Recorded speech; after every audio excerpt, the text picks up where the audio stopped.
Hi friends, எல்லாருக்கும் வணக்கம். Welcome back to Karthika Ramkumar. எல்லாரும் எப்படி இருக்கீங்க? எல்லாருமே ஹெல்த்தியா ஹாப்பியா ரொம்ப நல்லா இருப்பீங்கன்னு நினைக்கிறேன். நாங்களும் ரொம்பவே ஹாப்பியா இருக்கோம். வாங்க இன்னைக்கு வீடியோ பார்க்கலாம். இன்னைக்கு நம்ம சேனல்ல ரொம்ப இன்ட்ரெஸ்டிங்கான ஒரு vlog தான் உங்க கூட ஷேர் பண்ணிக்க போறேன். இன்னைக்கு நம்ம கேம்ப்ல வந்துட்டு கோலம் போட்டி நடத்துனாங்க அப்படிங்கிறதுனால போகி அன்னைக்கு எடுத்த vlog இது. சோ நிறைய பேர் வந்து கீழ வந்து கோலம் போட்டுட்டு இருந்தாங்க. கொஞ்ச நேரம் வந்து அதெல்லாம் பார்த்துட்டு நம்ம வீட்டு வர்க்க ஸ்டார்ட் பண்ணிரலாம். ஏன்னா எனக்குமே இன்னைக்கு வந்து கொஞ்சம் வந்து க்ளீனிங் வந்து பேலன்ஸ் வச்சிருக்கேன். சோ அதனால வந்துட்டு காலையில வேடிக்கை பார்த்துட்டு இருந்தோம் அப்படினா டைம் ஆயிரும் நம்ம வேலைய செய்யிறதுக்கு. அதனால வந்துட்டு கொஞ்ச நேரம் வந்து அப்பப்போ மட்டும் எட்டி பார்த்துட்டு நம்ம வீட்டு வேலையும் கையோட சைடு பை சைடு வந்து பார்க்க ஸ்டார்ட் பண்ணிரலாம். இன்னைக்கு வந்து பாத்தீங்கன்னா காலையில வந்து சமையல் பண்ண ஸ்டார்ட் பண்ணிட்டேன். ஏன்னா வந்துட்டு இன்னைக்கு கொஞ்சம் க்ளீனிங் இருக்குன்னு சொல்லியிருந்ததனால காலையில ஒரு நேரம் மதியம் ஒரு நேரம் தனித்தனியா சமைச்சிட்டு இருந்தோம் அப்படினா கண்டிப்பா லேட் ஆயிரும். ஏன்னா ஈவினிங் வந்து 6 மணிக்கு காப்பு கட்டறதுக்குள்ள நம்ம வந்து எல்லா வேலையும் செஞ்சு முடிக்கணும் இல்லையா? சோ அதனால வந்துட்டு இன்னைக்கு லஞ்சுக்கும் பிரேக்ஃபாஸ்ட்டுக்கும் ஒண்ணா வச்சுக்கிற மாதிரி வந்து செஞ்சிடலாம்னு சொல்லிட்டு தான் இன்னைக்கு வந்து லஞ்சுக்கு வந்து பாத்தீங்கன்னா சொரக்காய் சாம்பார் வந்து பிளான் பண்ணியிருக்கேன். சாம்பார் வச்சிட்டோம் அப்படினா மதியம் சாதத்துக்கும் ஊத்தி சாப்பிட்டுக்கலாம். காலையில வந்துட்டு தோசைக்கும் நம்ம வந்து தொட்டு சாப்பிட்டுக்கலாம் அப்படின்னு சொல்லிட்டு பிளான் பண்ணியிருக்கேன். ரொம்ப சிம்பிளான மெத்தட் தான். பட் டேஸ்ட் ரொம்ப நல்லா இருக்கும். அப்ப இடையில வந்து சாம்பார் பொடி ஒரு 2 சில ஐட்டம்ஸ் வந்து தீந்து போயிருந்தது. அதையும் கையோட வந்து ரீஃபில் பண்ணிட்டு இருக்கேன். ரொம்ப சிம்பிளான மெத்தட் தான். சோ பருப்பு தக்காளி தனியா வேக வச்சிருக்கேன். பருப்பு ஒரே ஒரு தக்காளி சீரகம் பூண்டு தட்டி போட்டு வேக வச்சிருந்தேன். கொஞ்சம் பெருங்காயத்தூள் சேர்த்துட்டு இப்போ வந்து ஸ்டவ்ல வந்து ஒரு pan வச்சிட்டு கடுகு உளுத்தம் பருப்பு கொஞ்சம் வெந்தயம் சேர்த்து தாளிச்சிட்டு நல்லா பொரிஞ்சதுக்கு அப்புறம் வெங்காயம் ஒரு தக்காளி சேர்த்து நல்லா வதக்கி விட்டுட்டேன். அந்த பச்சை வாசனை போனதுக்கு அப்புறம் கட் பண்ணி வச்சிருக்க சொரக்காய் சேர்த்து வதக்கி விட்டுறேன். இப்போ ஃபைனலா ஒரு 3 ஸ்பூன் அளவுக்கு நான் வந்து சாம்பார் பொடி அதுக்கு அப்புறம் கொஞ்சம் வந்து புளி ஊத்திருக்கேன். இது வந்து வேகிறதுக்கு டைம் ஆயிரும். சோ தம்பி வேற எனக்கு பசிக்குதுன்னு சொல்லிட்டு எழுந்து வந்துட்டான். சோ அதனால கொஞ்சம் கடகடன்னு செஞ்சிடலாம்னு சொல்லிட்டு தான் குக்கருக்கு வந்து மாத்திட்டு ஒரு 5 விசில் வரைக்கும் விட்டு இறக்கிட்டேன். டேஸ்ட் ரொம்ப நல்லா இருந்தது.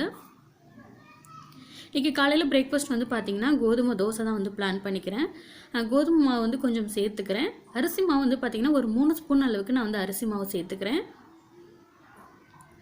அரிசி மாவு சேர்த்தோம் அப்படினா நல்ல கிறிஸ்பியா கிடைக்குது நமக்கு. நான் இப்போ வந்து ரீசன்ட் டேஸ் தான் வந்து இந்த மெத்தட் வந்து ஃபாலோ பண்றேன். டேஸ்ட் ரொம்ப நல்லா இருக்கு. சேம் டைம் வந்து நல்ல கிறிஸ்பியா கிடைக்குது நமக்கு. அரிசி மாவு வந்து ஒரு 3 ஸ்பூன் அளவுக்கு சேர்த்துட்டு தேவையான அளவுக்கு உப்பு நம்ம டேஸ்ட்டுக்கு தகுந்த மாதிரி உப்பு சேர்த்து நல்லா வந்து ஒரு விஸ்க் வச்சு நல்லா வந்து பெசரி விட்டுட்டு அதுக்கு அப்புறம் தண்ணி சேர்த்து பிசைஞ்சோம் அப்படினா நல்லா கட்டி விழுகாம நமக்கு வந்து தோசை வரும். இப்போ காலையில பிரேக்ஃபாஸ்ட் வந்து பாத்தீங்கன்னா அம்மாவுக்கு வந்து ஃபர்ஸ்ட் வந்து ஊத்தி கொடுக்கணும். ஏன்னா அம்மா வந்து டேப்லெட் சாப்பிடணும் காலையில. அம்மாக்கு வந்து ஊத்தி கொடுத்து சாப்பிட்டாங்க அப்படினா தான் நமக்கு வந்து மத்த வேலையெல்லாம் ஓடும். காலையில வந்து தோசையும் நல்ல சுட சுட சொரக்காய் சாம்பாரும் நல்லா வச்சு சாப்பிட்டு பிரேக்ஃபாஸ்ட் முடிச்சாச்சு. இப்போ இந்த பக்கம் பாருங்க கோலம் வந்து ஃபுல்லா வந்து போட்டு முடிச்சிருந்தாங்க. சோ இதுக்கு மேல தான் வந்து ஜட்ஜஸ் வருவாங்கன்னு நினைக்கிறேன். சோ இப்போ வந்திருந்தாங்க. கொஞ்சம் வந்து கேப் விட்டதுக்கு அப்புறம் ஒரு 11 மணி 11:30க்குலாம் வந்து வந்திருந்தாங்க. சோ அதெல்லாம் பார்த்துட்டு இருந்தாங்க எப்படி கோலம் போட்டுருக்காங்க அப்படின்னு சொல்லிட்டு பார்த்துட்டு இருந்தாங்க. கொஞ்சம் பெரிய கோலம் போட்டுருக்காங்க இல்லையா? அவங்க வந்து என்னோட ஃப்ரெண்ட் தான். சோ அவங்களுக்கு தான் வந்து ஃபர்ஸ்ட் பிரைஸ் வந்து கிடைச்சிருந்தது. இந்த கல்லுப்பு கோலம்னு சொல்லுவாங்கல அது மாதிரி போட்டுருந்தாங்க. First prize கிடைச்சிருந்தது. சோ கொஞ்ச நேரம் வந்து மேல இருந்து இதெல்லாம் வந்து பார்த்துட்டு நானும் அம்மாவும் கொஞ்ச நேரம் பேசிட்டு இருந்தோம். ஏன்னா நான் எப்பவுமே வந்து வர்க் பண்றேன் வீட்ல பார்க்கறேன் அப்படினா கண்டினியூஸா வேலை மட்டுமே நான் பார்த்துட்டு இருக்க மாட்டேன். கொஞ்சம் நான் வந்து ரெஸ்ட் எடுப்பேன். ஏன்னா அப்பதான் வந்து எனக்கு வந்து ஒரு டவுன் ஃபீல் இல்லாம இருக்கும். என்னடா நம்ம எப்ப பார்த்தாலும் வேலை பார்த்துட்டே இருக்கோம். நம்ம இதுக்கு தான் பிறந்தோமா அப்படிங்கிற மாதிரி நமக்கு தோணக்கூடாது. சோ அதனால அப்பப்ப நான் வந்து கொஞ்சம் வந்து டைம் எடுத்துட்டு அதுக்கு அப்புறம் வந்து வர்க் வந்து கண்டினியூ பண்ணி பார்த்துட்டே இருப்பேன். கொஞ்ச நேரம் மாடியில இருந்து டைம் வந்து இப்படி தான் பார்த்துட்டு இருந்தது போயிட்டு இருந்தது.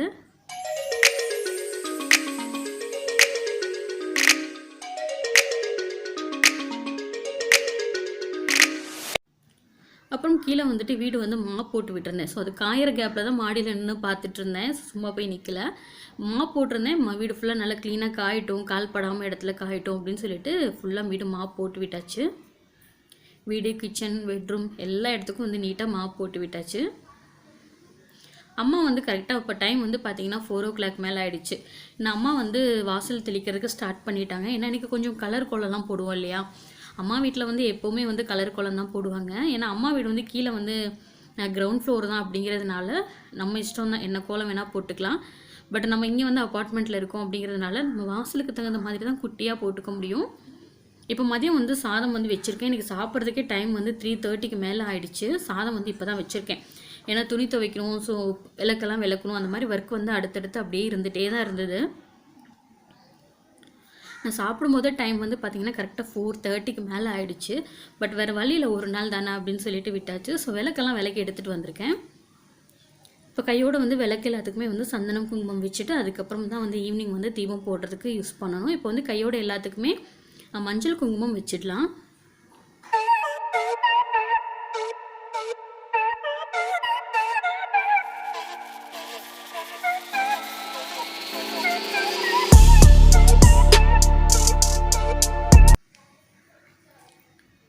எல்லாத்துக்கும் மஞ்சள் குங்குமம் வச்சாச்சு. இப்போ வந்து சாமி கும்பிட்றதுக்குமே நான் வந்து எல்லாத்தையும் எடுத்துகிட்டு வந்து அந்த இடத்துல ஆர்கனைஸ் பண்ணிட்டேன். ஹஸ்பண்ட் வீட்டில் இல்லை. ஸோ அவங்களுக்கு வந்து பொங்கலுக்கு லீவு கிடைக்கல. ஸோ பொங்கல் அன்றைக்கி தான் சர்ப்ரைஸாக வந்திருந்தாங்க. பட் பூ வாங்குறதுக்கு யார் போவாங்க? ஸோ நான் இங்கேருந்து போகணும் அப்படின்னா 3 கிலோமீட்டர் நான் நடந்து போய் தான் வாங்கிட்டு வரணும். பக்கத்தில் எங்கேயுமே கடை இல்லை அன்றைக்கி. அதனால் வந்துட்டு வீட்டில் வந்து ரோஸ் இருந்தது, நம்ம செடியில் ரோஸ் செடி இருந்தது இல்லையா? ஸோ அதிலேருந்து பறித்து தான் நான் வந்து கொஞ்சம் பூவை வந்து பறித்து போட்டிருந்தேன். போட்டுட்டு அன்னைக்கு வந்து பார்த்திங்கன்னா மகர ஜோதி, நம்ம வந்து சபரிமலை ஐயப்பன் கோயில் மகர ஜோதி கொஞ்சம் நேரம் பார்த்துட்டு இருந்தேன்.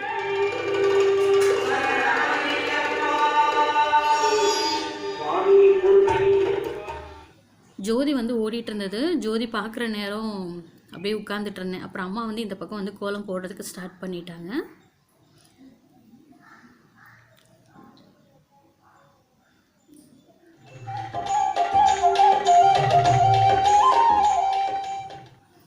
ஜோதி வந்து இப்போ தான் கொஞ்சம் தெரிய ஆரம்பிச்சிருக்கு. நல்லா சூப்பராக வந்து பார்க்க முடிஞ்சது ஜோதி. நம்மளால் வந்து பெண்கள்னால கண்டிப்பாக சபரிமலையில் போய் வந்து பார்க்க முடியாது இல்லையா? அதனால் வந்துட்டு நான் டிவிலே பார்த்து ரொம்ப சந்தோஷப்பட்டுக்கிட்டேன். அம்மா வந்து இந்த பக்கம் வந்து பார்த்திங்கன்னா கோலம் வந்து ஓரளவுக்கு வந்து போடுறதுக்கு ஸ்டார்ட் பண்ணிட்டாங்க. கலர்லாம் கொடுத்துட்டு இருந்தாங்க. அப்பப்போ வீட்டில் உள்ளே போய் வேலை பார்ப்பேன், அப்பப்போ அம்மாவுக்கு வந்து ஹெல்ப் பண்ணிகிட்டு இருப்பேன், கொஞ்சம் நேரம் டிவி பார்ப்பேன். அப்படி தான் வந்து ஈவினிங் வந்து போயிட்டு இருந்துச்சு. காப்பும் கட்டியாச்சு. நெய்பர் அண்ணா தான் வாங்கிட்டு வந்து கொடுத்துருந்தாங்க. காப்பும் கட்டியாச்சு. இப்போ ஃபைனலாக கோலம்லாம் போட்டு முடிக்கிறதுக்கு டைம் வந்து பார்த்திங்கன்னா 10:30 மணி ஆகிடுச்சு. அந்த கேப்பில் வந்துட்டு நைட்டு டின்னர் வந்து சாப்பிட்ணும். அப்புறம் இடையில 2 டைம் அம்மாவுக்கு டீ போட்டு கொடுத்தேன். ஸோ அந்த மாதிரி சின்ன சின்ன வேலைகள் வந்து இடையில நமக்கு இருந்துக்கிட்டே தான் இருக்கும். அம்மா வந்து கொஞ்சம் காலில் அடிபட்டுருக்குங்கிறதுனால ரொம்ப நேரம் நின்று கோலம் போட முடியாது. கொஞ்சம் நேரம் கோலம் போடுவாங்க, கொஞ்சம் நேரம் உட்காந்துருப்பாங்க. அந்த மாதிரி தான் உட்காந்துட்டு இருந்தாங்க. அம்மா வந்து கோலம் ரொம்ப சூப்பராக போடுவாங்க. அப்போ இருந்தே அம்மாவுக்கு வந்து கோலம் போடுறதுல ரொம்ப இன்ட்ரெஸ்ட்டு. இங்கே கீழே கூட போய் நான் பார்ட்டிசிபேட் பண்ணுறேன் அப்படின்னு தான் சொன்னாங்க கோல போட்டியப்போ. நான் தான் வேண்டாம்மா, உங்களால் முடியாது, கால் வலி வந்துடும் அப்படின்னு சொல்லிட்டு நான் தான் டிமோட்டிவேட் பண்ணி ஆஃப் பண்ணிட்டேன். இப்போ அன்றைக்கி நைட்டு வந்து பார்த்திங்கன்னா ஹஸ்பண்ட் வந்து சர்ப்ரைஸாக வந்திருந்தாங்க. என்னப்பா சொல்லவே இல்லை, அது லீவ் இல்லைன்னு சொன்னீங்க அப்படின்னா, இல்லைடா சர்ப்ரைஸாக இருக்கட்டும்னு சொல்லிட்டு தான் வந்துட்டேன்னு சொல்லிட்டு வந்துட்டாங்க. இப்போ நாங்கள் மறுநாள் மதியத்துக்கு மேலே எங்கே கிளம்புறோம் அப்படின்னா வசந்தன் கோவுக்கு வாஷிங் மிஷின் வாங்கலாம் அப்படின்னு சொல்லிட்டு தான் போயிருக்கோம். ஏன்னா ஃபஸ்ட்டே வந்து ஹஸ்பண்ட் வந்து வாங்கி தரேன்னு தான் சொல்லியிருந்தாங்க. பட் நான் அப்போ வந்து வேணான்னு சொல்லிட்டேன். வேண்டாம்ப்பா, வாஷிங் மிஷின் வாங்கிட்டோம் அப்படின்னா நான் ரொம்ப சோம்பேறி ஆகிடுவேன், எனக்கு வேண்டாம் அப்படின்னு சொல்லிட்டேன். பட் இப்போ தான் வந்து கொஞ்சம் கஷ்டம் தெரியுது. இருந்தால் கொஞ்சம் நல்லாயிருக்கும் அப்படிங்கிற மாதிரி தோணுச்சு. ஸோ என்ன நான் நெக்ஸ்ட்டு வந்து ட்ரீட்மெண்ட் வந்து ஸ்டார்ட் பண்ணணும். ஸோ என்ன இருந்ததுன்னா கொஞ்சம் கம்ஃபர்டபுளாக இருக்கும் அப்படின்னு சொல்லிட்டு தான் சரி வாங்கலாம்னு சொல்லி யோசிச்சிட்டோம். நான் எடுத்த வாஷிங் மிஷின் வந்து பார்த்திங்கன்னா இந்த வாஷிங் மிஷின் தான் எடுத்தேன். ரேட் வந்து பார்த்திங்கன்னா 22 கிட்ட வந்துருச்சு. பரவாயில்ல, நம்மளாம் இதை வந்து லைஃப்பில் வந்து ஒன் டைம் இன்வெஸ்ட்மெண்ட் மாதிரி சும்மா நம்ம அடுத்தடுத்து வாங்கிட்டே இருக்க மாட்டோம் இல்லையா? அதனால் வந்துட்டு நம்ம ஒரு டைம் வாங்குகிறோம், உருப்படியாக வாங்கிடலாம் அப்படின்னு சொல்லிட்டு தான் நான் இதை வந்து வாங்கிட்டேன். பட் என்னோடய ட்ரீம் வந்து இந்த வாஷிங் மிஷின் தான் வாங்கணும். டோசிபா வந்து வாங்கலாம்னு நினச்சிட்டே இருந்தேன். பட் இப்போதைக்கு நமக்கு வாங்க முடியாது. ஸோ நம்ம ஃப்யூச்சரில் பார்க்கலாம்னு சொல்லிட்டு மனசை தேத்திட்டு வந்தாச்சு. தம்பி வந்து கொஞ்சம் நேரம் வந்து வெயிட் பண்ணிகிட்டு இருந்தான். ஸோ நமக்கு வந்து அந்த டாக்குமெண்ட் ஃபில் பண்ணுறது அந்த மாதிரியான ப்ரொசீஜர்லாம் பார்த்துட்ருக்காங்க. நம்ம வந்து அப்படியே வந்து கொஞ்சம் நேரம் வந்து டிவி செக்ஷன் வந்து எப்படி இருக்குங்கிறத பார்க்கலாம் வாங்க. நிறைய டிவி வந்து வச்சுருந்தாங்க. ரொம்ப சூப்பராக இருந்தது. எதை பார்த்தாலும் இதை வாங்கலாமா, இதை விட அது பெஸ்ட்டாக, அதை விட இது பெஸ்ட்டாக அப்படிங்கிற மாதிரி தான் மைண்ட் வந்து போயிட்டே இருந்தது. கொஞ்சம் நேரம் வந்து கடையில் வந்து இப்படி தான் வந்து டைம் ஸ்பெண்ட் பண்ணோம். பில் போடுற இடத்துல கொஞ்சம் கூட்டமாக இருந்தது. ஏன்னா பொங்கல் அப்படிங்கிறதுனால நிறைய பேர் வந்து வந்திருந்தாங்க. ஸோ பில் போடுற இடத்துல கொஞ்சம் கூட்டமாக தான் இருந்ததுங்கிறதுனால நம்ம நின்று வெயிட் பண்ணி தான் வந்து பில் போடுற மாதிரி இருக்குது. ஸோ அந்த கேப்பில் வந்து இதெல்லாம் வந்து வேடிக்கை பார்த்துட்டு நின்றுட்டு இருந்தேன்.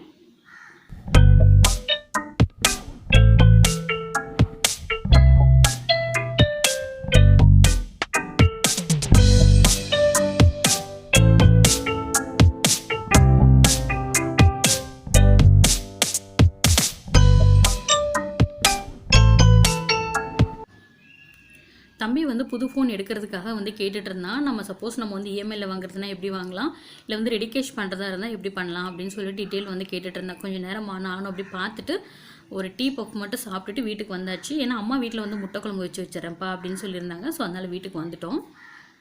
ஸோ அதுக்கப்புறம் வந்து பார்த்திங்கன்னா புதுசாக குக்கர் வந்து வாங்கியிருந்தேன். ஸோ அதையும் நம்ம பார்க்கலாம் என்ன பிராண்ட் என்ன அப்படின்ட்டு.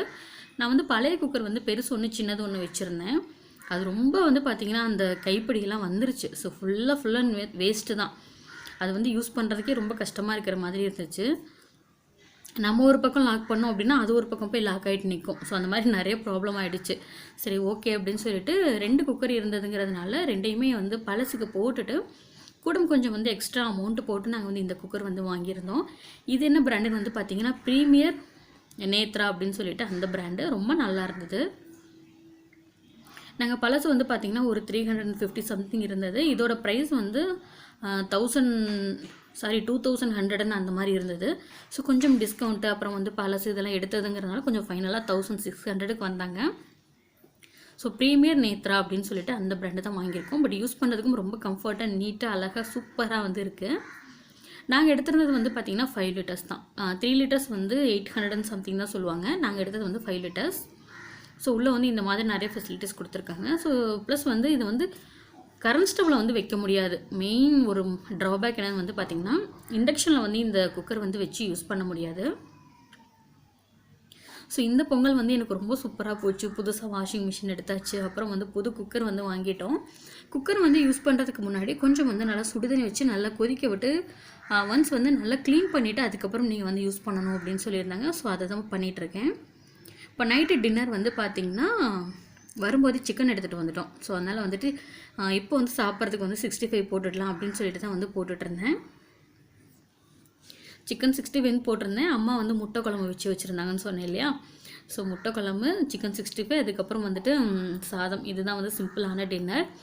முடிச்சுட்டு பொங்கல் அப்படிங்கிறதுனால இங்கே வந்து ஃபங்க்ஷன் ஒன்று ஒரு கண்டக்ட் பண்ணியிருந்தாங்க. ஸோ அங்கே தான் போகலான்னு சொல்லிட்டு நானும் ஹஸ்பண்ட் மட்டும்தான் கிளம்பியிருக்கோம்.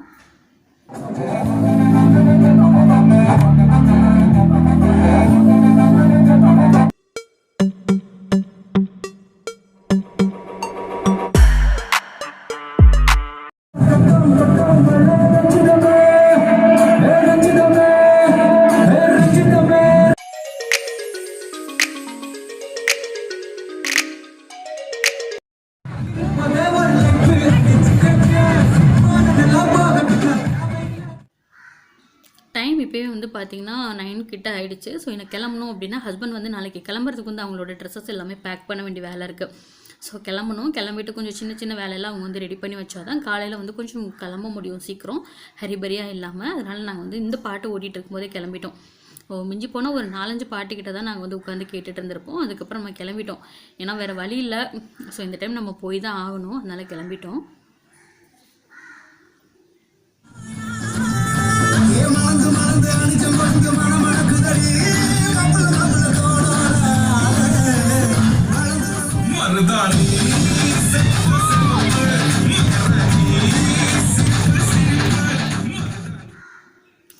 ஓகே ஃப்ரெண்ட்ஸ், அவ்வளோதான். இன்னும் நம்ம வீட்டுக்கு கிளம்ப வேண்டியது தான். போயிட்டு நான் அடுத்த ஒர்க்கு ஸ்டார்ட் பண்ணோம். இந்த எங்களுடைய பொங்கல் செலிப்ரேஷன் வந்து எங்களுக்கு இப்படி தான் போச்சு. நிறைய புது பொருட்கள் நான் வந்து வீட்டுக்கு வாங்கினேன். இன்னும் 2-3 ஐட்டம் சின்ன ஐட்டம்ஸ் வந்து வாங்கினேன். எனக்கு ரொம்ப ஹாப்பியாக வந்து இந்த பொங்கல் போச்சு. ஸோ அதே மாதிரி ஹஸ்பண்டும் கூட இருந்தாங்க. அவ்வளோதான். இந்த vlog வந்து உங்களுக்கு பிடிச்சிருக்குன்னு நினைக்கிறேன். இந்த vlog உங்களுக்கு பிடிச்சிருந்தா வீடியோக்கு ஒரே ஒரு லைக் மட்டும் கொடுங்க. நம்ம சேனல் பிடிச்சிருந்தா மறக்காமல் நம்ம சேனலை சப்ஸ்கிரைப் பண்ணிவிட்டு பக்கத்தில் இருக்க பெல் ஐக்கானே மறக்காமல் கொடுத்துருங்க. அப்போ தான் நான் ஃபியூச்சரில் போடுற வீடியோஸ்க்கான நோட்டிஃபிகேஷன் உங்களுக்கு கிடச்சிட்டே இருக்கும். இதே மாதிரி நெக்ஸ்ட் ஒரு வீடியோவில் பேசலாம். தேங்க்ஸ் ஃபார் வாட்சிங். பை கார்த்திகா ராம்குமார். தேங்க்யூ. பாய்.